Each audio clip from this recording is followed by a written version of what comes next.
अगर आप भी एसएससी सीजीएल मेंस की तैयारी करना चाहते हैं तो अभी ज्वाइन करें राकेश यादव सर के फ्री मेंस के बैच को, जिसकी क्लासेस 15 सितंबर से maths by Rakesh Yadav sir YouTube channel पर शुरू हो चुकी है, जिसमें मैथ्स राकेश यादव सर पढ़ाएंगे और रीजनिंग अरुण सर और English by Gopal Verma sir और जीएस यश रावत सर। और इसके साथ राकेश सर ने सीजीएल मेंस के लिए एक मैथ्स की बुक भी लॉन्च की है, जिसकी फ्री पीडीएफ आपको Rakesh Yadav sir WhatsApp channel पर मिल जाएगी। और सिर्फ यही नहीं, अगर आपको मॉक टेस्ट लगाने हैं तो वो भी कैरियर विल ऐप पर 21 रुपए में 21 मॉक टेस्ट लॉन्च किए हैं। और जो स्टूडेंट इस सीरीज से जुड़कर सिलेक्शन लेता है तो उसे कैरियर विल की तरफ से 21,000 रुपए का इनाम दिया जाएगा। तो अभी जुड़े maths by Rakesh Yadav sir YouTube channel पर और करें अपना सिलेक्शन पक्का।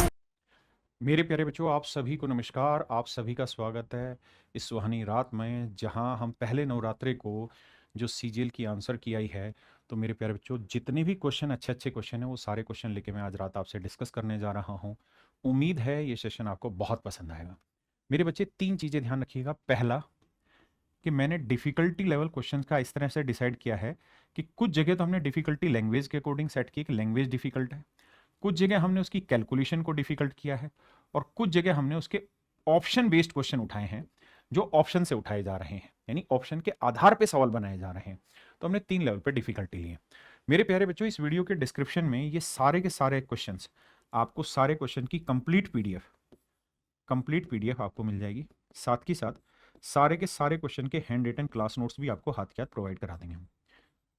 तो जैसे जिस समय आप ये वीडियो देख रहे हैं आज रात, तो आपको हैंड रिटन क्लास नोट्स भी मिल जाएंगे और मेरे बच्चे पीडीएफ भी मिल जाएंगे। अगर किसी चीज़ को लेने में दिक्कत हो रही हो, नहीं मिल रही हो डिस्क्रिप्शन में, तो मेरे बच्चे, मेरा व्हाट्सअप चैनल है राकेश यादव से, आप आंख बंद करके इस चैनल को फॉलो कर लीजिए, क्योंकि ये वो चैनल है जो आपके लिए सबसे पहले काम कर रहा है, सबसे अपडेटेड काम कर रहा है और सबसे साफ सुथरा काम कर रहा है। तो मेरे बच्चे, आइए अब हम पढ़ने जा रहे हैं top 150 questions from the 900 question that come in your exam. 900 में से 150 क्वेश्चन छाटने की कोशिश है। पहले सवाल पर आते हैं मेरे बच्चे। 13 सितंबर मॉर्निंग शिफ्ट का सवाल है। सवाल में कहा, there are 2 pipes used to fill a tank and when operated together they can fill the tank in 20 minutes. कहते हैं टैंक को भरने के लिए 2 पाइप है, एक साथ जब भरते हैं तो 20 मिनट में भर देते हैं। कहते हैं यदि एक पाइप टैंक को दूसरे की तुलना में 2.5 गुना तेजी से भर रहा है, यानी ये पहला पाइप है, ये दूसरा पाइप है, कह रहा है एक पाइप दूसरे से 2.5 गुना तेज। 2.5 गुना का मतलब बना 5/2 गुना, मतलब इसकी एफिशिएंसी 2 है तो इसकी एफिशिएंसी 5 है। टैंक को भर सकता है। कहते हैं one pipe can fill the tank 2.5 time as quickly as the other. तो मेरे बच्चे, ये आ गया इनके टाइम का रेशो। अब यहाँ कोई स्पेसिफिक मेंशन तो है नहीं कि ए और बी पाइप, मतलब कोई भी 2 पाइप ले रहे हैं।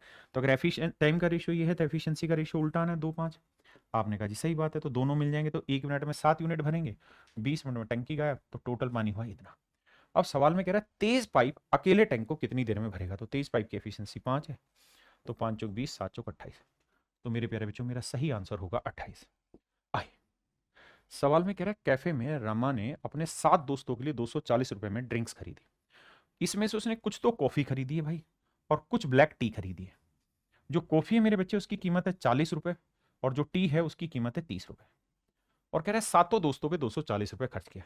तो मान ले सातों के सातों ने कॉफी पी होती तो 280 का खर्चा आता, और सातों के सातों ने चाय पी होती तो 210 का खर्चा आता, जबकि खर्चा आया है 240 का मेरे राजा।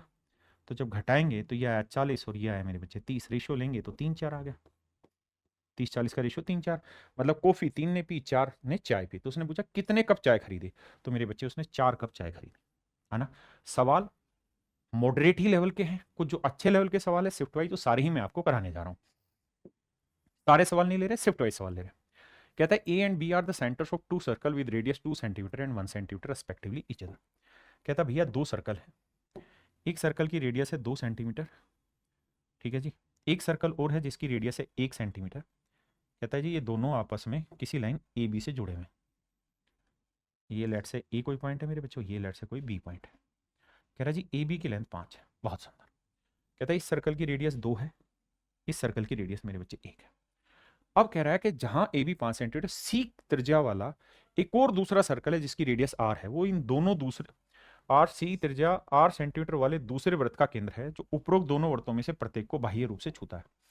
कह रहा बाबू एक और सर्कल है, और ये इतना खतरनाक सर्कल है कि दोनों को टच कर रहा है, दोनों को मेरे राजा टच कर रहा है। ऐसे समझे दोनों सर्कल को टच करने लग रहा है। और इसका जो सेंटर है मेरे पैर पे ये सी। कह रहा है जिसकी रेडियस निकाल के बताइए। तो मेरे बच्चे साथ के साथ वो ये भी कह रहा है कि ACB जो है वो राइट एंगल बना रही है। ऐसा मैंने सवाल ने कहा कि ACB 90 डिग्री बना रहा है। अगर मेरे बच्चे 90 डिग्री बना रहा है, राइट एंगल ट्रायंगल होगी, ट्रिपलेट लगाओ। तो सबसे बड़ी भुजा 5 है, ये वाली लेंथ 2 है, ये वाली लेंथ 1 है। तो आप कहेंगे सर 3 4 5 होता थी, 1 है तो इसे 2 रखो, 2 1 3, यहाँ 2 2 4, ट्रिपलेट सेट हो गया, 3 4 5। तो मतलब इस सर्कल की रेडियस जो होगी वो 2 सेंटीमीटर। Option A. मेरे बच्चे अच्छे सवाल सच मायने में DI में है, जिन्हें हम रियल में कैलकुलेटिव कहते हैं। सवाल में कह रहा है the given bar graph shows the turnover of 5 companies. कहता है 5 कंपनियों का टर्नओवर दिखाता है। 17-18 को ब्लू से शो किया, 18-19 को पिंक से शो किया है, और 19-20 को बिल्कुल ही डार्कन कलर से शो किया हुआ है। अब हमसे पूछा क्या है, सवाल में हमसे ये पूछ रहा है कि वर्ष 2018-19 और 2019-20 के बीच सभी कंपनियों के औसत बिक्री टर्नओवर में क्या अंतर है। कह रहा है 18 से 19 और 19-20 इनके बीच में जितनी भी औसत बिक्री हुई है उसके औसत बिक्री टर्नओवर में अंतर बताइए। कौन कौन सा? 18-19, 19-20। तो मेरे राजा 18-19 का मतलब बना ये पिंक वाला, यानी ये जो रेडिस आपको दिखाई दे रहा है, और ये 19-20 जो हुआ ये सलेटी कलर वाला रंग, अगर आप देख पा रहे हो वीडियो में। कहता है इनमें अंतर बताना है। तो भाई क्या करें अंतर निकालने का तरीका? अंतर और औसत अंतर निकालना है। कितनी कंपनियां? 1 2 3 4 5 कंपनियां, इसमें और इसमें। तो मेरे बच्चे हम क्या करते हैं, इसको आधार ले लेते हैं, इसको दूसरा हिस्सा ले लेते हैं। तो यहां देख रहे होंगे ये 250 है, ये 300 है, मतलब 250 और 300 के बीच में ये दूसरे वाला 50 ज्यादा है। ठीक है, यहां देखें ये मेरे बच्चे 350 है और ये 250 है, तो इसका मतलब हम यहां ये कह सकते हैं कि यहां 100 का माइनस है। यहां देखें तो ये मेरे बच्चे लाइन, अगर आप देख पा रहे हो, इस बात को मैं समझाने की कोशिश करता हूं जूम करके, कि यहां अगर आप देखने की कोशिश करें तो ये लाइन और ये लाइन के बीच में है ये वाली वैल्यू, यानी ये पूरी वैल्यू नहीं है मेरे बच्चे, एग्जैक्ट वैल्यू नहीं है इस सवाल में। ठीक है, तो इसे हमें लेना होगा मेरे बच्चे 250 और 300 के बीच में, तो ये 275 लेंगे और ये 300 लेंगे, तो इसका मतलब ये वाली वैल्यू 25 ज्यादा है। यहां आते मेरे बच्चे, ये वाला जो लाइन है ये है 200, ये 200 वाली लाइन है मेरे बच्चे, और ये वाली जो लाइन है ये 300 वाली, तो यहां हम कहेंगे ये वाला डाटा 100 ज्यादा है। यहां बात करेंगे राजा बाबू, ये है 400, ये है 350, तो ये 50 कम है। आपने कहा हाँ सर मामला तो समझ में आ गया। तो मेरे बच्चे 50 कम 50 ज्यादा निपटा, 100 कम 100 ज्यादा निपटा, तो इन दोनों के अंतर जो आएगा मेरे बच्चे वो 25 का आएगा ओवरऑल। और उसने कहा औसत अंतर बताओ, तो कितनी कंपनियां? 1 2 3 4 5, तो 5 से भाग दे देंगे। इसका मतलब औसत अंतर जो निकल के आएगा मेरे बच्चे वो 5 आएगा। अब उसने आंसर के रूप में दिया यहाँ 5 करोड़, तो मेरे बच्चे ऑप्शन ए मेरा राइट आंसर है। ये 13 सितंबर मॉर्निंग शिफ्ट के क्वेश्चन है। क्या आप मेरी बात समझ पा रहे हैं? आइए मेरे बच्चे, ये जो सवाल है ये भी DI का क्वेश्चन है। सवाल में कह रहा था following table shows the sale in lakh rupees of 6 commodities in a provisional store from August 2012 से अक्टूबर 2012। कह रहा अगस्त सितंबर अक्टूबर तक का हर एक चीज का सेल दिखा रखा है। अब हमसे सवाल में क्या कह रहा है, कह रहा भाई अगस्त 2012 से अक्टूबर 2012 की अवधि के लिए ड्राई फ्रूट, चीनी और चावल की कुल संयुक्त बिक्री, चाय दालों और आटे की कुल संयुक्त बिक्री का कितना % है। तो हमें पहले ड्राई फ्रूट, चीनी और चावल पकड़ने हैं। तो देखो यार, ये ड्राई फ्रूट आ गया, ये चीनी आ गया और ये चावल आ गया। कहता हमें इनका टोटल प्रोडक्शन निकालना है। तो जोड़ोगे तो 7 2 9 और 5 14, 2 और 3 5 और 2 7 और 1 8, 84 आया भाई। यहां निकालोगे तो 8 2 10 7 17 हासिल 1, 4 4 8 4 12 और 1 13। यहां निकालोगे तो भैया 2 और 3 5 7 12 हासिल 1, 4 2 6 2 8 1 9 92। इन तीनों का हमें जोड़ करना है। तो देखो यार, जोड़ करोगे तो 9 7 2 9, 9 और 4 13 का 3 हासिल 1, 9 और 3 12, 12 और 8 12 और 8 कितना हुआ भाई? 20 और 1 21 और 2 3। इसका मतलब ये हुआ मेरे बच्चे कि जो 3 चीजों की उसने बात की उनकी टोटल बिक्री है 313। अब कह रहा है कि चाय दालों और आटे, यानी बाकी जो बच गए, चाय दाल और आटे, इनकी बिक्री निकाल लो, इनकी बिक्री निकाल लो।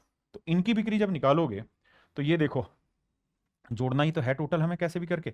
तो देखो यार, 15 45 60 हो गया है ना, जुगाड़ तो कैसे भी लगा सकते, नहीं तो सीधा सीधा जोड़ लेंगे। 5 4 9, फिर 2 1 3 3 6 69 आया। 5 4 9 और 2 11 हासिल 1, 4 1 5 3 8 और 4 12।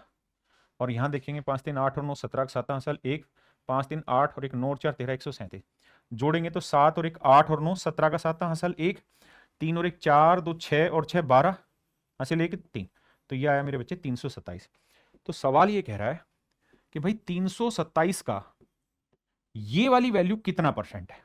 तो हम देख रहे हैं सारे अप्रोक्सीमेशन में जाने लग रहे हैं। तो क्या करना चाहिए, हमें ये देखना चाहिए ये वाली वैल्यू से कितना कम है। तो आप कहेंगे लगभग 14 कम है, मैंने मान ली। मेरे बच्चों मुझे बताओ 327 का 1% क्या होगा। तो आप कहेंगे 1% होगा 3.2 के आसपास लगभग। तो मेरे बच्चे 14 इसका कितना गुना है। तो आप कहेंगे सर देखो, अगर हम यहाँ ध्यान से देखें 3.27 है ना, 3.25 मान लो, ताकि अच्छे से मेरी बात समझ पाए कि सर ये वाली जो वैल्यू है 3.27 है और ये 14 कम है, तो ये इसका लगभग लगभग 4 गुना तो है ही है। मतलब 4% तो वैल्यू कम है ही है। आपने कहा हाँ, यानी 4% अगर कम होगी तो उत्तर आएगा 96%। लेकिन ये आप देख रहे हैं कि 4 से थोड़ी सी ज्यादा है, तो मतलब उत्तर आएगा 95 पॉइंट समथिंग समथिंग, लेकिन आंसर 96 के नजदीक आएगा। 96 के नजदीक क्यों आएगा, क्योंकि 4 गुना कर रहे हैं मेरे बच्चे इसका, तो 14 के नजदीक बैठ गया। अगर मैं 5 गुना करूंगा तो 14 से काफी आप आगे चला जाएगा। इसका मतलब मेरा अप्रोक्सीमेशन में जो आंसर आएगा वो मेरे बच्चे आएगा 96%। उसने खुद ही कहा कि निकटतम पूर्ण संख्या में पूर्णांकित ज्ञात कीजिए, तो आंसर 96%। आइए बाबू, बहुत प्यारा सवाल है। कह रहे boat can travel 78 kilometre upstream and back in total of 32 hours. कहता है एक नाव 78 किलोमीटर धारा के विरुद्ध जाती और फिर वापसी आती 32 घंटे का समय लेती। यानी 78 किलोमीटर धारा के साथ गई और फिर विरुद्ध आई, या विरुद्ध गई और साथ आई। तो मेरे बच्चों सवाल में कह रहा है कि घंटे लिए हैं 32, ऐसा मैं नहीं, सवाल कह रहा है। अब आगे कह रहा है it can travel 15 kilometre upstream and 52 kilometre downstream. कहता है 15 किलोमीटर अपस्ट्रीम जाए और कितना था मेरे भाई, 52 किलोमीटर डाउनस्ट्रीम आए तो 9 घंटे लेती है। 52 किलोमीटर डाउनस्ट्रीम आए तो मेरे प्यारे बच्चों 9 घंटे का समय लगता है। ये कहानी थी सवाल की जो उसने कही, मैंने एज इट इज लिख के दिखाई। अब सवाल में वो ये कह रहा है कि शांत पानी में जो नाव है वो 12 घंटे में कितनी दूरी चलेगी, यानी 12 घंटे में कितनी दूरी चलेगी। तो भैया जो भी मेरी बोट की स्पीड होगी इनटू 12 कर दूंगा, ये मेरा आंसर आएगा। देखिए अगर मेरे पास समय नहीं और मैं महज तुक्केबाज आदमी हूं, तो मैं सबसे आसान तुक्का ये देखूंगा कि 12 का मल्टीपल देख लो कौन सा ऑप्शन है। मैं फिर से बता रहा हूं, समय नहीं है और तुक्केबाज टाइप के आदमी हूं तो 12 का मल्टीपल देखेंगे, ये नहीं है। 12×7 = 84, 12×8 = 96, ये है, ये नहीं है भाई, ना ये। तो मेरे बच्चे में 96 आंसर करके चला जाऊंगा। लेकिन बात वही कि समय ना हो। समय है तो आपको पता है कि बोट पॉइंटों में भी आ सकता है, बटे भी आ सकता है, और कट के 12 का मल्टीपल हो, ये जरूरी भी नहीं। तो फिर कैसे करें। तो ये कहानी तो थी मेरे बच्चे तुक्केबाजी वाली। लेकिन अब आते हैं सिस्टमेटिक। मेरे बच्चों अब यहां इतना समय नहीं होगा कि यहां आप एलिमिनेट करें इनको कटिंग पटिंग करके। यहां आपको क्या ढूंढना होता है, एक ही चीज, क्या आपको यहां पे 52 और 78 में कोई कॉमन नंबर ढूंढना होता है, बहुत बड़ा कॉमन नंबर जो दोनों को भाग दे रहा हो। 78 और 15 में कोई बड़ा कॉमन नंबर भाग दे रहा हो, तो आप कहेंगे सर 78 और 15 में जो भाग दे रहा है वो 3 आ रहा है, और 52 और 78 में जो भाग दे रहा है 13 आ रहा है। तो मेरे बच्चे तरीका यही है कि इसको 13 मान लो, तो 13 चौकू 52, और इसे 3 मान रहे हो तो 3 5 15 सेट हो रहा है, 5 और 4 9 आ गया। इसे 13 ले रहे हैं तो 13 छिक्का 78 आया। 3 से लेंगे मेरे बच्चे तो 3 से काटेंगे तो 26 आया, 26 6 32 सेट हो गया। तो मेरे बच्चे बोट प्लस वाटर की स्पीड 13 है, बोट प्लस वाटर की स्पीड 13 है, ये मैं समझा रहा हूं, आपको लिखना नहीं है। और बोट माइनस वाटर की स्पीड 3 है मेरे राजा। तो ये बताओ बोट की स्पीड क्या निकल के आएगी, दोनों का आधा, 13 3 16, 16 का आधा कितना है, 8 आया। आपने कहा जी हाँ। तो मेरे बाबू अगर बोट की स्पीड 8 आ गई तो कह रहा है कि इसी बोट पे बैठ के वो 12 घंटे जाना चाह रहा है, तो कितनी दूरी चल देगा, तो स्पीड इनटू टाइम। तो 12 8 है मेरे प्यारे बच्चों, मेरा राइट आंसर है 96। क्या मेरी बात समझ पाए, हाँ है ना। इसी इस बोट पे बैठ के आज ही रात को सारे पेपर सोल्व करा दिया जाएगा तुम्हें, है बात पल्ले पड़ी कि नहीं। आइए मेरे बच्चे, देखिए बहुत प्यारा सवाल है। सवाल ने कहा कि प्रणव ने 6,23,305 रुपए उधार लिए 10% साधारण ब्याज की दर पे, 10% साधारण ब्याज की दर से उधार लिया। कहता है भाई उधार ली गई मूल राशि की वापसी के लिए 16,390 रुपए चुका देता है पहले साल के एंड में।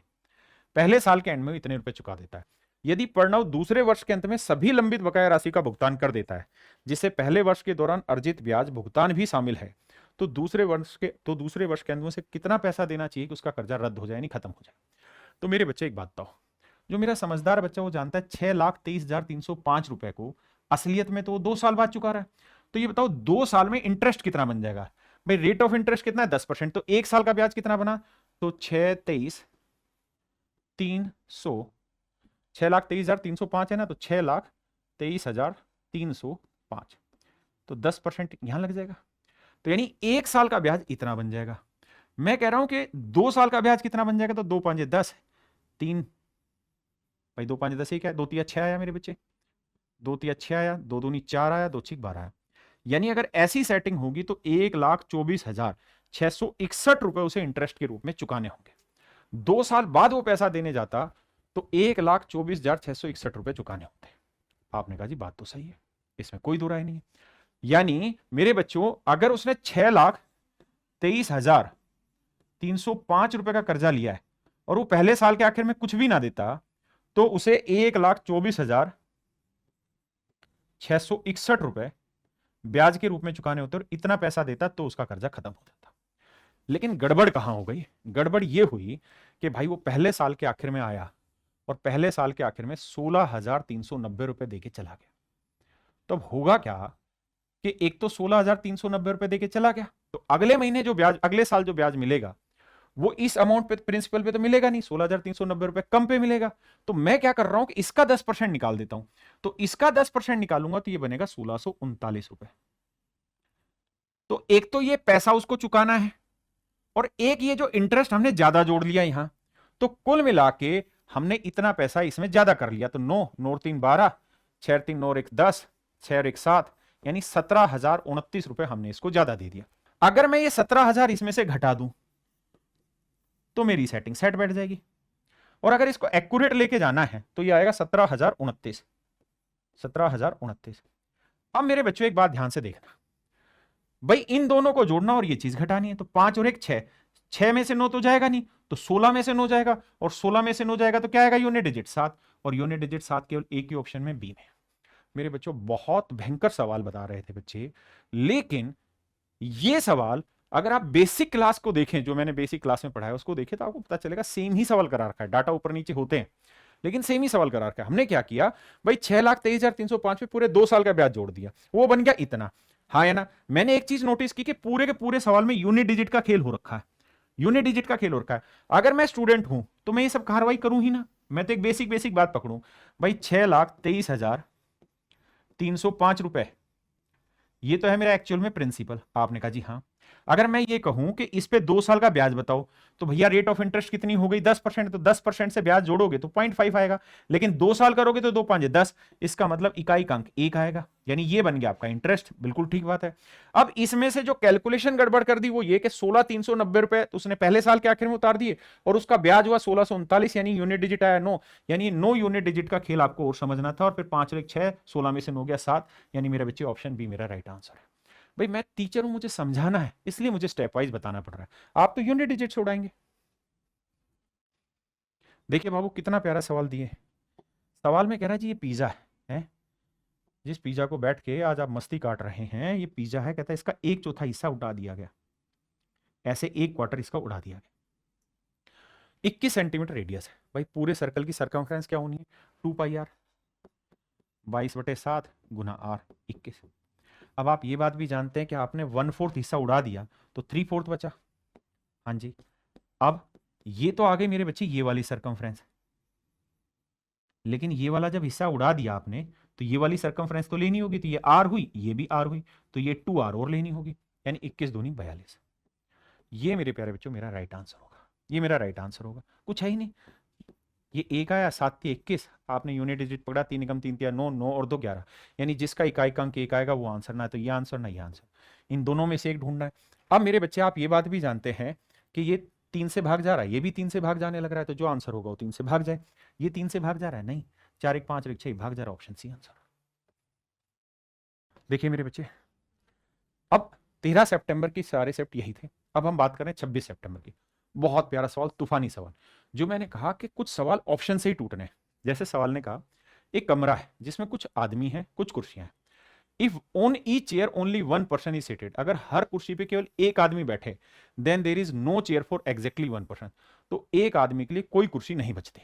मतलब वो ये कह रहा है कि अगर हर कुर्सी पे एक एक आदमी बैठेगा तो एक आदमी ऐसा होगा जिस पास कुर्सियां ही नहीं होंगी। इसका मतलब ये हुआ कि जितनी कुर्सियां होंगी, जितनी चेयर होंगी, बेसिकली उससे एक ज्यादा आदमी होंगे। यानी अगर 10 कुर्सियां हैं तो आदमी 11 होंगे, क्योंकि एक एक हर कुर्सी पे एक एक आदमी बैठेगा, तभी तो एक आदमी बचा रह जाएगा बिना कुर्सियों के। हाँ, तो मेरे बच्चे अगर यहां 7 कुर्सियां हैं ना, मतलब सॉरी, तो मुझे कुर्सी खा दे तो कुर्सियों की संख्या ज्ञात करो। तो अगर 7 कुर्सियां हैं तो आदमी होंगे 8, 6 कुर्सियां हैं तो आदमी होंगे 7, 4 कुर्सियां हैं तो आदमी होंगे 5 और 3 कुर्सियां हैं तो आदमी होंगे 4। आपने कहा जी ठीक है। अब अगली लाइन में क्या कह रहा है? अब अगली लाइन में कह रहा है if on each chair 2 person sit, कहता है अगर हर कुर्सी पे 2 आदमी बैठे तो एक कुर्सी खाली रह जाती है। तो मेरे बच्चे अगर 8 आदमी हैं और हर कुर्सी पे 2-2 आदमी बैठे तो कितनी कुर्सियां चाहिए? 4। तो भैया यहां तो 7 कुर्सियां थी, 4 के इनका अंतर, एक कुर्सी आ रहा है। सवाल में कह रहा है ना, तो एक कुर्सी खाली हो जाती, तो नहीं आ रहा, तो गलत है। मेरे बच्चे 7 आदमियों को 2-2 पे तो आप बैठा ही नहीं सकते। मेरी बात समझ रहे कि नहीं समझ रहे? 2 से भागे नहीं होना, तो ये मेरा आंसर नहीं है ना, मेरा ये आंसर है। अब 4 आदमी, अगर हर कुर्सी पे 2-2 बैठाओगे तो 4 आदमी बैठाने के लिए कितनी कुर्सियां चाहिए? 2। तो देखो 3 कुर्सियां और 2 कुर्सियां, एक कुर्सी बची रहेगी, तो मेरा आंसर आ गया डी। बहुत प्यारा सवाल। आइए बाबू, 26 सितंबर मॉर्निंग का पेपर है भाई, बहुत ही प्यारा सवाल है। इस समय आप देख रहे हैं बोर्ड पे समय हुआ 8:51 और मेरे भाई सारे क्वेश्चन रेडी करा रहे हैं, सारे काम किए हैं। 1 घंटा भी आंसर की हुई ने, सारे पेपर असेंबल करना, टाइप कराना और आपके सामने पेश करना।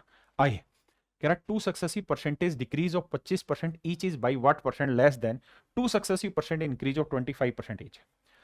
मेरे बच्चे ये सवाल मैंने इसलिए लिया क्योंकि इसकी लैंग्वेज में दम है। सवाल में कह रहा है 25% की 2 कार्मिक प्रतिशत कमी। कह रहा भाई 25% की हमने 2 सक्सेसिवली कमी की है। 25% की फ्रैक्शन होती है 1/4, माने 4 से 3 हुआ, 4 से 3 हुआ, तो हम ये कह सकते हैं कोई चीज 16 से 9 रह गई। 16 से 9 रह गई तो कितने की कमी? 7 से। यानी पहले वाले में 7/16 की कमी हुई है। पहले वाले में जो डिक्रीज हुआ है वो 7/16 का हुआ। और कह रहा है कि अगर इसी में 2 क्रमिक प्रतिशत वृद्धि से कितने प्रतिशत कम है?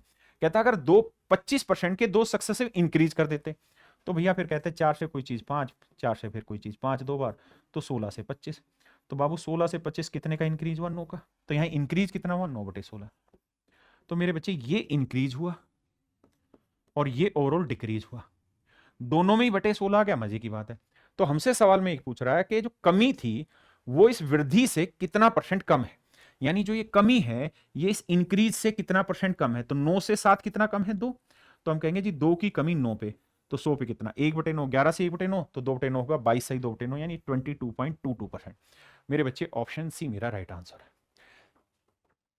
देखिए मेरे बच्चे, given a linear equation in 2 variable, कहता है ये एक इक्वेशन दे रखी है 2 वेरिएबल की, which of the following linear equation along with the given equation form a system of linear equation having no solution. कहता है किसके साथ ऐसी सेटिंग बैठेगी कि नो सॉल्यूशन।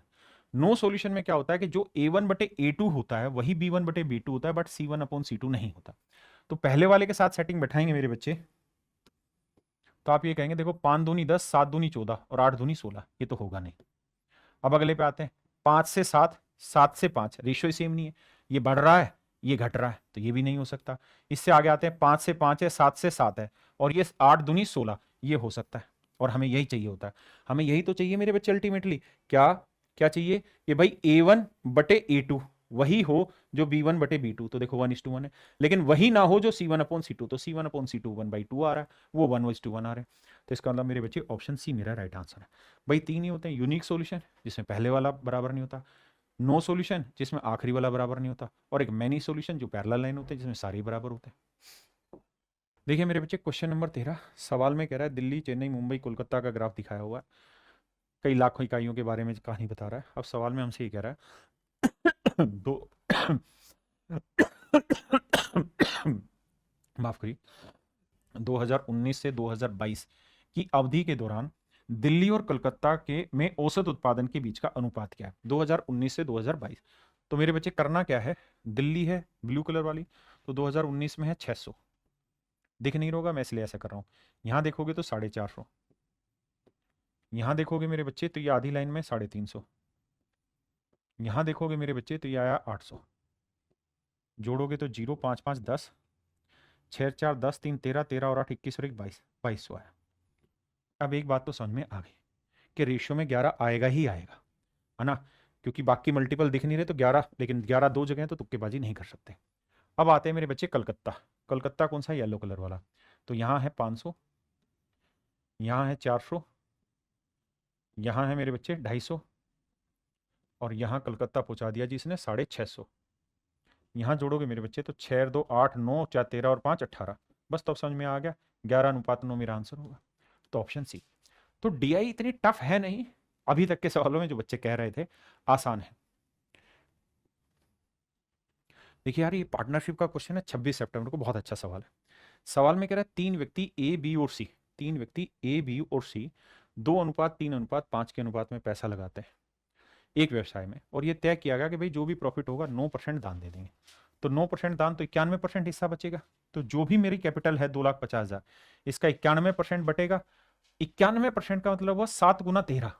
तो आप तुरंत देखिए कौन सा ऑप्शन 7 से भाग जा रहा है या 13 से जा रहा है, आपका आंसर आ जाएगा।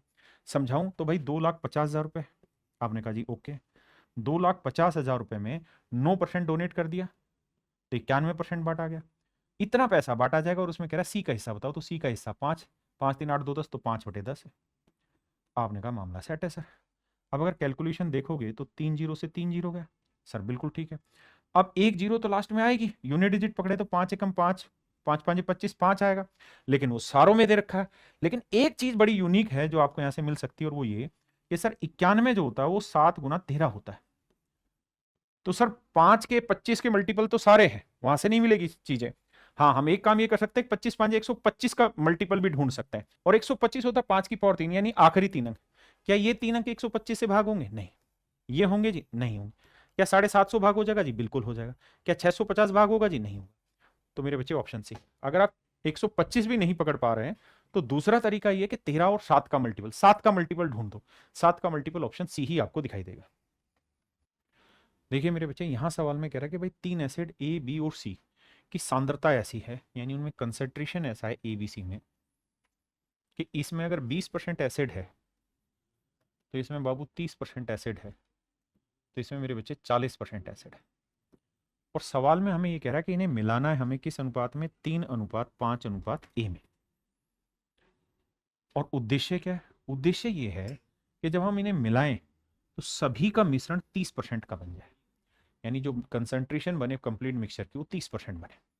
तो मेरे बच्चे, अगर मुझे 30% बनाना है पूरे मिश्रण की कंसंट्रेशन, तो ये तो ऑलरेडी 30% है। ये तो 30% वेटेड एवरेज की तरह तो है ही, तो ये तो ऑलरेडी 30% है, इसकी तो जरूरत ही नहीं है। हमें असलियत में इन दोनों की सेटिंग कुछ ऐसी करनी कि 30% बने। तो बाबू 40 में 30 गया 10, 30 में 20 गया 10। इसका मतलब जितनी मात्रा यहां से लोगे ना उतनी ही मात्रा यहां से लोगे। यहां से 3 यूनिट मात्रा लिए तो यहां से भी 3 ही यूनिट मात्रा लेनी होगी। तो कह रहा है ए का मान ज्ञात करिए। तो मेरे बच्चे ए का मान यहाँ कुछ और नहीं 3 होगा। मेरे भाई, सवाल बहुत ठीक ठीक आ रखे हैं मॉडरेट लेवल के। अगर आपके मन में आज भी ये जागने की ख्वाहिश नहीं हुई कि हम मीन्स तैयार करें, मीन्स लेवल पे मैं इससे 10 गुना अच्छे सवाल कराने लग रहा हूँ। रोज यूट्यूब पे क्लास रहती है, लेकिन आपको मजा आता है पैसे देके मीन्स की कोचिंग लेने में। भाई जो पढ़ा रहा हूँ इसको शांति से पढ़ो। मीन्स की रोज क्लास होती है। मैथ मैं पढ़ा रहा हूँ, इंग्लिश गोपाल वर्मा सर पढ़ा रहे हैं, रीजनिंग अरुण सर पढ़ा रहे हैं, जीएस यस रावत सर पढ़ा रहे हैं, रोज फ्री क्लास होती है। आपके लिए सबसे पहले वीडियो सॉल्यूशन टॉप क्वेश्चंस का लेके आ रहे हैं। हर चीज में आपके साथ सबसे पहले, बस आप ही सबसे पीछे हैं। आपको वो चैनल पसंद है, वो लोग पसंद है जो सुबह से शाम तक सिर्फ और सिर्फ एक ही चीज का हल्ला काटे बैठे हैं कि भैया आंसर की कब आएगी, आंसर की कब आएगी, आंसर की कब आएगी। अच्छा, आंसर की कब आएगी उससे उनको फर्क पड़ा? नहीं, बस रीले बनाना, ये करना। आपका असली उद्देश्य सही टीचर पहचानने में होना चाहिए। आइए, कह रहा कौन सी वार्षिक किस्त 6% प्रति वर्ष साधारण ब्याज पर 4 वर्षों में दे है। तो मेरे बच्चे, एनुअल इंस्टॉलमेंट निकालनी है 26,160 रुपए, ड्यू डेप्ट गुना 100, बटे में मेरे बच्चे लिखना है क्या? 100 इंटू टाइम, टाइम 4 है तो 400, प्लस रेट कितना है जी 6, टाइम कितना है 4, 4 में 1 गया 3 बटे 2। सोल्व करेंगे मेरे राजा बाबू, 2 दूनी 4, 2 तिया 6, 6 चिंग 36, 436 है। भाग दे देंगे हमारा आंसर। देखिए, अगर मैं इसे लगभग देखूं तो 4 चिक के 24, यानी 6 से ज्यादा दिख रहा है। 6 चिंग 36, 36 18, तो 6 से गया, तो मतलब 6 के बाद 3 जीरो और, यानी 6,000 मेरा आंसर आ गया। तो ये आया हमारे मेरे बच्चे सिंपल इंटरेस्ट पे इंस्टॉलमेंट। अब आते हैं आगे। सवाल में पूछ रहा है भैया, एक रेफ्रिजरेटर की खरीद पे 4 डिस्काउंट है, तो सेलिंग प्राइस सबसे कम किस में होगा? तो सेलिंग प्राइस सबसे कम उसमें होगा जिसमें डिस्काउंट ज्यादा होगा। यहां तो मात्र 2 ही डिस्काउंट है, 10 और 8 18, यानी 18 से भी कम का डिस्काउंट है। यहाँ 12 और 10 22, यानी 22 से भी कम बनेगा क्योंकि सक्सेसिव लगेगा। यहाँ 12 और 12 24, इसको कैलकुलेट करें, 12 12 24, 12 12 144, यानी लगभग लगभग 22% से ज्यादा का डिस्काउंट बनेगा। यहाँ 20% है, तो मेरे बच्चे सबसे ज्यादा डिस्काउंट थर्ड वाले पे बना, तो मेरा आंसर आ गया थर्ड, यानी ऑप्शन डी। हाँ है ना, समझे कि नहीं? देखिए यार, 23 सितंबर मॉर्निंग सेट का पेपर है का सवाल है कहता है आर का लक्ष्य परीक्षाओं में 85% अंक प्राप्त करना। कह रहा है भाई लड़के का टारगेट है 85% नंबर लाने, लेकिन वो 450 ही नंबर ला पाया और इस वजह से लक्ष्य से 35% छूट गया। मतलब 35% कम नंबर आए, यानी कितने नंबर आए भाई? 50% ही नंबर आ पाए। 35% की कसर रह रखी। उम्मीद थी 85 की, 85 ला पाया। तो कह रहा लक्ष्य को पूरा करने के लिए उसके प्राप्त अंकों में, तो कह रहा लक्ष्य को प्राप्त करने के लिए उसके प्राप्त अंकों में कितने प्रतिशत, किसकी प्रतिशत की वृद्धि चाहिए? तो भैया 50% आए हुए हैं, 85 लाने, कितना परसेंट बढ़ाना होगा? 35। तो 50 पे अगर 35 बढ़ाओगे तो 100 पे कितना बढ़ाओगे? 70। भाई 50 पे 35 इंक्रीज तो 100 पे 70। तो मेरे बच्चे 70% का इंक्रीज आपको यहां नंबरों में करना पड़ेगा उसके, तब जाके उसका जो इच्छाधारी मतलब जो लक्ष्य है वहां तक पहुंच पाएगा। भाई इतनी रात को ये सूट इसीलिए किया जा रहा है ताकि आपको ये पता चले कि आपके लिए कौन जागता है। देखिए यहां क्या करना है, ट्रिग्नोमेट्री फंक्शन है, थीटा की जगह टी लिखा हुआ है और यू लिखा हुआ है। कह रहा है एक्स स्क्र वाई स्क्र जेड स्क्र का मान बताओ। तो देखो एक आसान तरीका क्या है कि हम थीटा यानी टी का मान 0 रख लेते हैं। अगर 0 रखेंगे तो कोस 0 1, तो एक्स का मान आ रहा है। यहाँ साइन 0 0, तो ये कहानी खत्म। यहाँ साइन 0 0, तो ये कहानी खत्म। यानी वाई और जेड दोनों ही 0 आएंगे। बचा एक्स स्क्र, तो एक्स स्क्र करेंगे तो यहाँ आर स्क्र आ जाएगा। तो मेरे प्यारे बच्चों आंख बंद करके मेरा आंसर आ जाएगा ऑप्शन बी। आप मेरी बात समझे कि नहीं समझे? आइए देखिए भाई सवाल में कह रहा है अमन के पास 20 रुपए और 10 रुपए मूल्य के कुछ निश्चित नोट है जिनसे कुल राशि 390 रुपए बन रही है। यदि प्रत्येक प्रकार के नोटों की संख्या को आपस में बदल दिया जाए तो नई राशि पहले से 90 रुपए कम हो जाती है। 20 रुपए के मूल्य के नोटों की संख्या ज्ञात करो। देखो डिटेल मत करो, ऑप्शन से जाओ। अगर 20 रुपए वाले 16 नोट है तो धन कितना बन जाएगा? 320। हाँ जी, बन कितना रहा था? 390, तो बचा कितना? 70। तो 70 रुपए 10 रुपए के नोटों से बनाओगे तो कितने नोट चाहिए? 7 नोट। अब कह रहा है जी ये संख्या पलट दो। कैसे? कि भाई 16 नोट तो हो गए 10-10 रुपए के, तो 160 रुपए बन गए, और 7 नोट हो गए 20-20 रुपए के, तो 140। तो कह रहा है जी धन जो बन रहा है वो 90 रुपए कम बना है। तब धन कितना बना? 140 और 160 300, और 390 से 90 कम बन रहा है। तो यानी सेटिस्फाई हो गया, मतलब ऑप्शन ए मेरा राइट आंसर है। और ऐसा नहीं है कि मैंने कोई ऑप्शन ए का रत्ती भर भी चेंज किया, जो है एग्जैक्ट क्वेश्चन उठाया। अगर आप इसे डिटेल करना चाहते हैं तो आपको ऐसे मानना होगा 20 रुपए के एक्स सिक्के हैं या एक्स नोट है, 10 रुपए के वाई नोट है, तो धन बन रहा है 390। इसे पलट देंगे, 10 रुपए के एक्स नोट लें, 20 रुपए के वाई नोट लें, तो धन बन रहा है 300। अब इन सवालों को क्या करना होता है? एक बार दोनों को जोड़ना होता है, एक बार घटाना होता है, तो एक्स प्लस वाई आ जाता है, एक्स माइनस वाई आ जाता है। जो बच्चे मेरी क्लास में पढ़े हैं उनको पता है मैंने ऐसा सवाल कराया। इन सवालों का एक ही तरीका बताया था आंख बंद करके, क्या कि भाई पहले कितना धन बना? 390। दूसरी बार कितना धन बना? 300। इन दोनों को जोड़ लो, तो जोड़ेंगे तो आएगा 690। 690 को इन दोनों सिक्कों की कीमत से भाग दे दो, 20 और 10 30। इसका मतलब टोटल सिक्कों की संख्या है 23। हाँ जी, और दूसरी बार क्या करो, इनका डिफरेंस निकालो। डिफरेंस कितना है? 90। इसे भी मेरे बच्चे इन दोनों संख्याओं के जोड़ से भाग दे दो। इन दोनों संख्याओं के डिफरेंस से भाग दे दो। तो डिफरेंस से भाग दो क्या आएगा? 9। इसका मतलब सिक्कों की संख्याओं में अंतर होगा 9, और सिक्कों की संख्याओं का योग होगा 23। यानी x प्लस वाई 23 है और x माइनस वाई 9 है। सोल्व करेंगे मेरे बच्चे, मेरा आंसर आ जाएगा निकल के। 23 और 9 का जोड़ करेंगे 32, 32 का आधा 16। डिटेल है ये। आइए, बहुत ही खूबसूरत सवाल लगा भाई मुझे। 23 सितंबर मॉर्निंग शिफ्ट का क्वेश्चन है, बहुत प्यारा सवाल लगा। क्या सवाल में ये कह रहा है कि भैया y का मान ज्ञात करिए। y क्या है? y एक परसेंटेज वैल्यू है, जो कीमत हमने बढ़ाई घटाई वो वाली वैल्यू। सवाल में कह रहा है भाई अमित और बिलाल करम से 1500 और 2000 रुपए का सामान खरीदे। अगर हमसे लास्ट में कंपैरिजन पूछा गया, परसेंटेज, रेशियो, फ्रैक्शन, तो हमें रियल वैल्यू नहीं लेनी। कह रहा 1500 और 2000 का माल खरीदे, हमें इनका सिर्फ रेशियो लेना है। 5 3 15 5 चौक 20, यानी हमें इन्हें 3:4 में मान लेना है। क्या मान लेना है? 3:4 में। यानी हमें मान लेना है कि भाई अमित ने कोई चीज 3 की खरीदी थी तो बिलाल ने वो चीज 4 की खरीदी।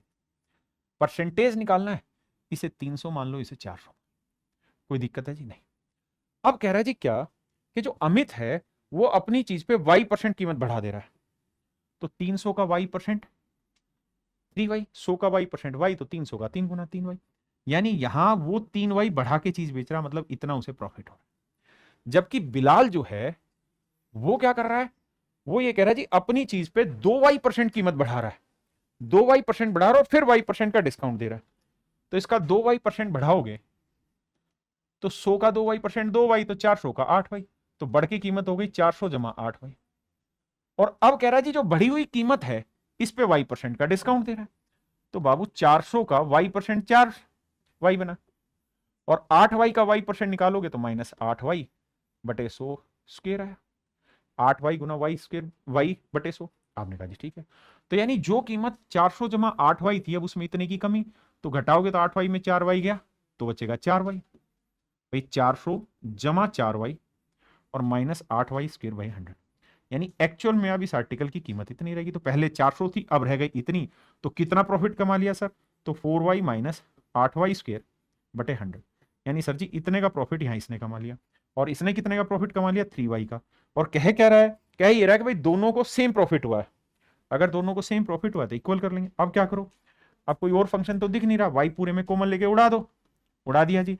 4 इधर लाया, कितना हुआ? 3। 1 आया, y किसके बराबर आ गया? 100/8 के। 100/8 का मतलब क्या होता है? 12.5%। इसका मतलब यहां जो रेट ऑफ y होगा वो 12.5% होगा।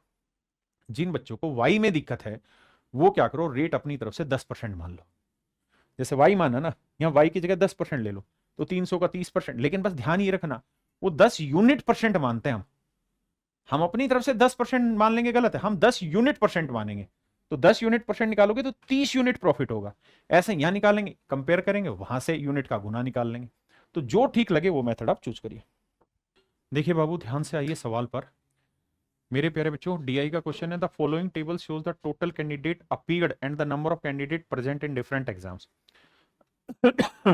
PQR 3 एग्जाम है भाई, इतने बच्चे टोटल थे और इतने इसमें से प्रेजेंट हुए।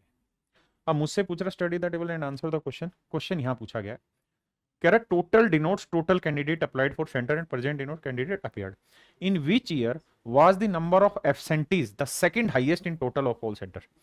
कहता है इन सारे सेंटर्स में ये बताओ किस साल में जो हाईएस्ट एब्सेंटी है वो सेकंड नंबर पे थे, यानी सबसे ज्यादा एब्सेंटी नहीं, सेकंड नंबर के हाईएस्ट एब्सेंटी। तो यहां देखो मेरे बच्चे कितने एब्सेंटी हैं, यहां कितने एब्सेंटी है सर? यहां 3 एब्सेंटी है। यहाँ 56 से 45 कितने एब्सेंटी है सर? 11 एब्सेंटी है। यहाँ 55 से 50 कितने एब्सेंटी? 5। तो 5 और 3 8, 19 एब्सेंटी है 2016। यहाँ आते हैं जी, 5 हुए जी, यहाँ 75 से 55 10 हुए, 20 हुए, 20 हो गए सर। और यहाँ 45 से 40 5 हो गए, तो ये आ गया जी 30 एब्सेंटी।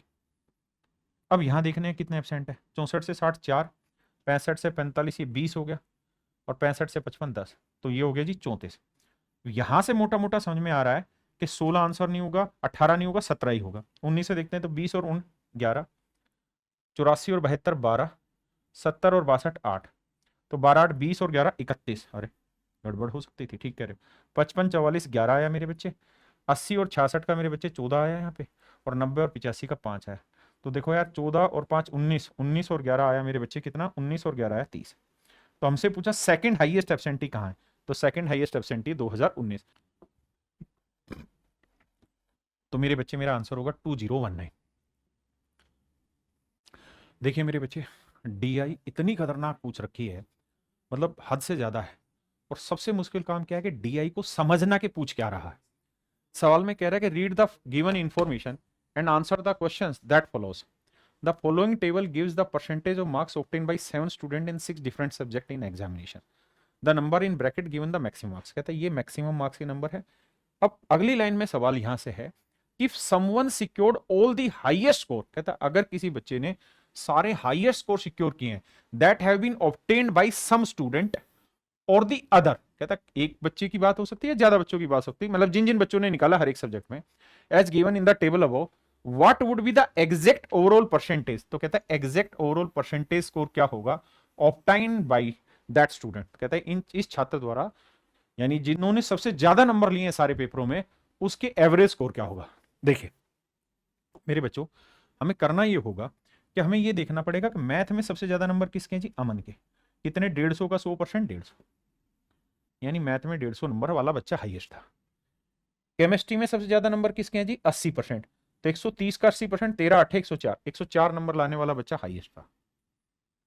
यहां आते फिजिक्स में 90 90, सबसे बड़ा 90 है, तो 120 का 90%, 12 निम्न में 108। फिजिक्स में 108 नंबर लाने वाला बच्चा हाईएस्ट था। ज्योग्राफी में 95% वाला बच्चा हाईएस्ट है, तो 100 का 95 करोगे मेरे बच्चे 95। कैलकुलेशन आसान बना रहा है, डीआई लग रहा है बड़ा लेकिन है नहीं। अब यहाँ हाईएस्ट क्या है 90%, तो 60 का 90% नौचिक 54 नंबर वाला हाईएस्ट है। और लास्ट में मेरे बच्चे 40 में हाईएस्ट है 90%, तो भैया 90 40 का 90% 36। इन सबको जोड़ना होगा। 6 4 10 5 15, 15 और 8 23 और 4 27 का 7 हासिल 2, 2 और 5 7, 7 और 9 16, 16 और 5 21, 21 और 3 24, 3 और 2 5, यानी 547 नंबर आए हैं। अब मेरे बच्चों हमसे पूछा क्या था इस सवाल में, हमसे पूछा ये था exact overall percentage score obtain. तो मेरे भाई ये बताओ कि 547 नंबर इसको मिले हैं और 6 सब्जेक्ट थे। कितने सब्जेक्ट थे? 6। तो यहां जोड़ेंगे मेरे बच्चे तो 150, 130, 120, 120, 130, 250, 250, 150, 400 हो गया, 500 हो गया और 600 हो गया। तो सारे सब्जेक्टों का टोटल है मेरे बच्चे 600। कह रहा जी कितना परसेंट हुआ? 6 से काटेंगे मेरे बच्चे 91 सही 1/6, क्योंकि 6 नीम 54 6 कम 6, 91 सही 1/6% मेरा डायरेक्ट आंसर। मेरे बच्चे आप एक काम ईमानदारी से करना, सेम यही सवाल, ऐसा ही सवाल CHSL में भी आया था। मैंने जो मॉक टेस्ट कराए थे 15 मॉक टेस्ट प्रीलिम्स, आप एक बार जाके बस चेक करना कि आपको हूबहू सवाल मिल रहा है वहां पे कि नहीं मिल रहा। अगर मिले तो बताना मुझे। मेरे भाई जो कराया था वही आ रहा है। देखिए यार यहाँ पे मेरे बच्चों बड़े ध्यान से मेरी बात को सुनिएगा। आप एक बात समझते हैं कि सर साइंस स्क्वायर ए प्लस साइंस स्क्वायर बी का जोड़ 1 होता है अगर ए प्लस बी का जोड़ 90 हो। यहां से मैं माइनस कॉमन ले दूं तो साइंस स्क्वायर ए प्लस साइंस स्क्वायर बी जोड़ 1 आया तो -1 आ गया। बिल्कुल ठीक है जी। अब 40 है कहीं रहा, तो साइंस स्क्वायर 40 और साइंस स्क्वायर 50 जोड़ 90 आया तो 1 आएगा, -1 आएगा क्योंकि माइनस काट रहे हैं। अब भैया 30 और 60 को सेट करोगे तो मेरे बच्चे इसका जोड़ 1 आया, लेकिन ये +1 आया। और साइंस स्क्वायर 45 साइंस स्क्वायर 45 जोड़ोगे तो इसका भी जोड़ 1 आया। तो सब कुछ कट के मेरे बच्चे आंसर क्या आ जाएगा? 0। तो ऑप्शन डी मेरा राइट आंसर। कह रहा जी दी गई तालिका में एक संस्थान में 3 अलग अलग विषयों में 3 छात्रों द्वारा अंकों का प्रतिशत दर्शाया जाता है। कि भाई हिस्ट्री में राम मोहन श्याम ने कितने कितने परसेंट नंबर लाए वो दिखाया गया। अब सवाल में हमसे पूछा है यदि परीक्षा उत्तीर्ण करने के लिए इतिहास में न्यूनतम 105 अंक आवश्यक। कह रहा भाई वही बच्चा पास माना जाएगा जिसकी हिस्ट्री में 105 नंबर आएंगे। तो बताओ कितने छात्र परीक्षा में उत्तीर्ण हुए हिस्ट्री में?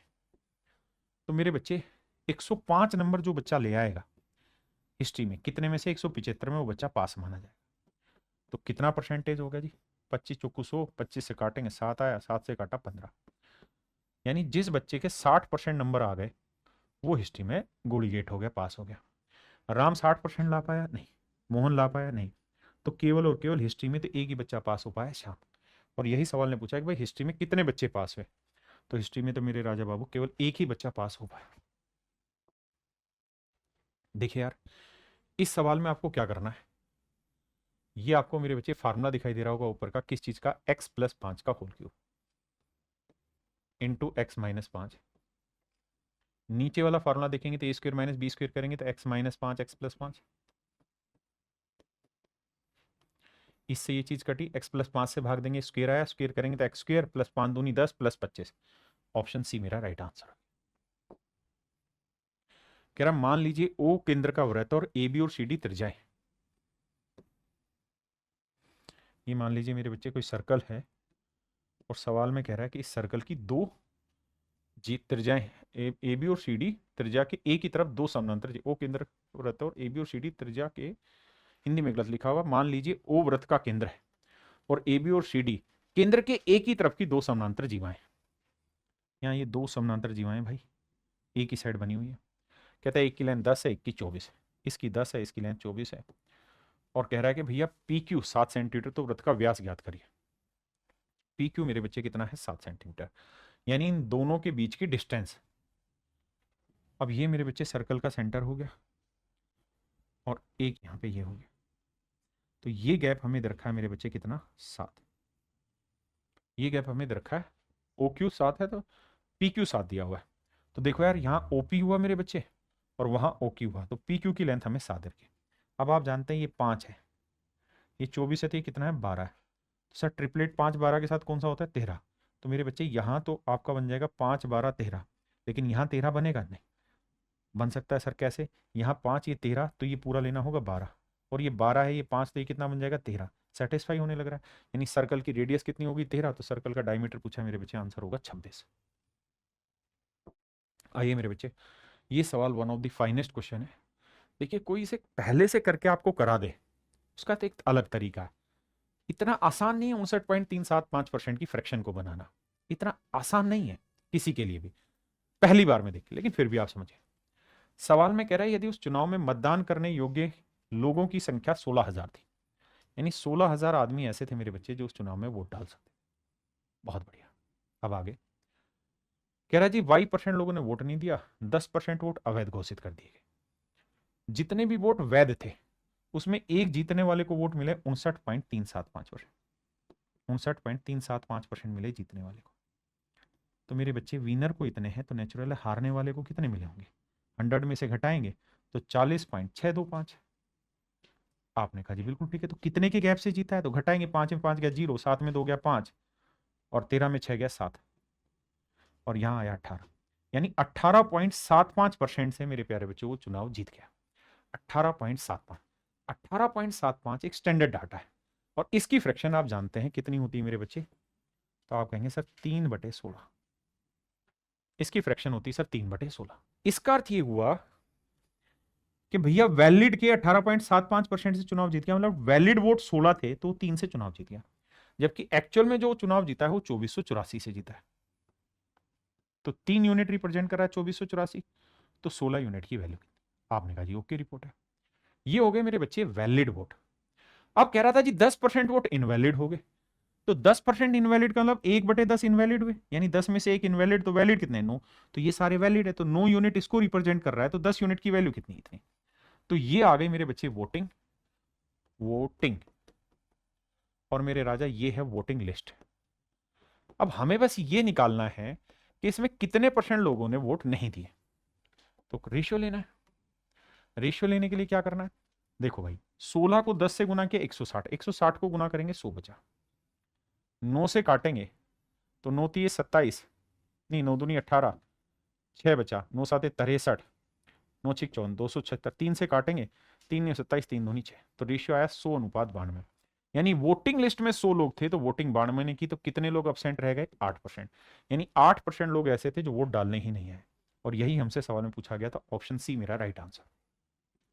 देखिए बाबू ध्यान से समझिए, ये वही सवाल है जो पीछे मैं करा चुका हूं आपको, सेम ही सवाल रिपीट हुआ, और ये नुकसान भी होता है क्योंकि सेम एक जैसा सवाल रिपीट होता है। सवाल में करा भाई मोहन ने 20% प्रतिवर्ष साधारण ब्याज की दर से 4,22,000 रुपए और 22,092 रुपए का कर्जा लिया। इतने रुपए का मेरे बच्चे प्रिंसिपल लिया, कर्जा लिया। कहता जी रेट ऑफ इंटरेस्ट है 20%। हमने कहा जी हाँ बिल्कुल ठीक बात है, 20% ब्याज की दर है। कह रहा पहले साल के आखिर में उसने कुछ पैसा चुका दिया, अब ये बताओ कि दूसरे साल के आखिर में वो कितना पैसा दे कि उसका कर्जा खत्म हो जाए। तो मेरे बच्चे एक बात बताओ, बहुत समझदारी की बात है, 4,22,092 का 10% कितना होगा? तो आप कहेंगे 4,22,092 का 10% होगा 42,209 रुपए 20 पैसे, ये 10% होगा। मैं आपको ये कह रहा हूं कि भाई 2 साल में रेट ऑफ इंटरेस्ट कितना बन जाएगा? 40%, क्योंकि 1 साल में 20% तो 2 साल में बन जाएगा 40%। अगर 10% से इंटरेस्ट इतना बन रहा है राजा, तो 40% से कितना होगा? 4 गुना। यानी अगर हम ये वाली कहानी थोड़ी देर भूल जाएं तो पूरे 2 साल का इंटरेस्ट जोड़ें, तो जोड़ेंगे तो 4 दूनी 8 और 4 नीम 36। आगे करने की जरूरत नहीं, बस इतना। यानी ये हो गया मेरा प्रिंसिपल, ये हो गया पूरे 2 साल का ब्याज। बिल्कुल मामला सेट है, यहां कुछ नहीं तो पॉइंट लगा दिया। फिर क्या कह रहा है जी? कह रहा गड़बड़ ये हो गई कि पहले साल के आखिर में 21,679 रुपए वो दे गया, तो 21,679 रुपए तो वो दे गया, बिल्कुल ठीक है। लेकिन हमने एक गड़बड़ ये भी तो कर दी कि पहले साल के आखिर में जब वो पैसे दे गया तो दूसरे साल हमने तो पूरे प्रिंसिपल पे इंटरेस्ट लगाया, जबकि इस पे इंटरेस्ट नहीं लगना चाहिए था। तो इसका 10% क्या होगा? तो आप कहेंगे सर 2167.9 होगा 10%। तो यानी दूसरे साल मैंने इस पे 20% इंटरेस्ट दे दिया क्योंकि रेट 20% थी, तो इसका 20% क्या होगा? डबल करेंगे, 2 नीम 18, 2 7 14 और 1 15। यानी सच मायने में देखोगे ना तो हमने ये इंटरेस्ट, ये पैसा वापसी करना है, और ये इंटरेस्ट हमने फालतू जोड़ा हुआ है, इसको जोड़ेंगे 8 9 5 14, यानी ये वाली वैल्यू हमने एक्स्ट्रा दी हुई जो घटानी होगी। तो मेरे बच्चे इस जोड़ में से ये वाली वैल्यू हमें घटानी होगी 4.8। जब 4.8 घटाओगे तो देखो 10 में 0 में 8 जोड़ा 8, 8 में 8 गया 0, यानी डेसिमल में आंसर नहीं आएगा। 2 में 6 जोड़ा 8, 8 में 4 गया 4, यानी जो भी मेरा आंसर आएगा उसका आखिरी डिजिट 4 होगा। और मेरे बच्चे मजे की बात यह कि केवल और केवल एक ही ऑप्शन है जिसका आखिरी डिजिट 4 है, ऑप्शन डी मेरा राइट आंसर है। मैं यही बात आपको समझाने की कोशिश कर रहा हूं, आप इसी पॉइंट को समझने की कोशिश करो। हम इसे डिजिटल सम से नहीं करें, हम इसे और किसी मेथड से करने की जरूरत ही नहीं है। ये सवाल बहुत आसानी से टूटेगा, सेम ही सवाल पीछे वाला था, तो आपको मजा आया होगा इस सवाल को करके।